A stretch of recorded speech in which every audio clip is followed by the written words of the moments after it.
কিন্তু দেশের নরেন্দ্র মোদীর নেতৃত্বে বিজেপি সরকার মানুষের উপর নানান কায়দায় যে আক্রমণ, তার মধ্যে এই সময়ের মধ্যে ভয়ানক আক্রমণ নামিয়ে এনেছে এই MGNরেগা তুলে দেওয়া।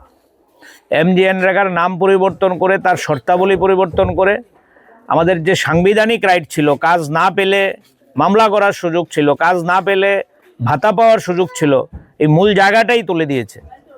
আমরা এই লিফলেট নিয়ে আজকে বেরিয়েছি। এই যে বিজেপি সরকারের জনগণের বিরুদ্ধে যুদ্ধ ঘোষণা, গরিব মানুষের বিরুদ্ধে যুদ্ধ ঘোষণা, MGNরেগার নাম পরিবর্তন করে দেওয়া, মহাত্মা গান্ধীর নাম এই স্কিম থেকে তুলে দেওয়া, মানুষের কাছে আমরা মতামত চাইছি। এই লিফলেট নিয়ে বেরিয়েছি। গোটা রাজ্যে সাবরুম থেকে ধর্মনগর পর্যন্ত আমাদের পার্টি কর্মীরা মানুষের কাছে যাওয়ার চেষ্টা করছে।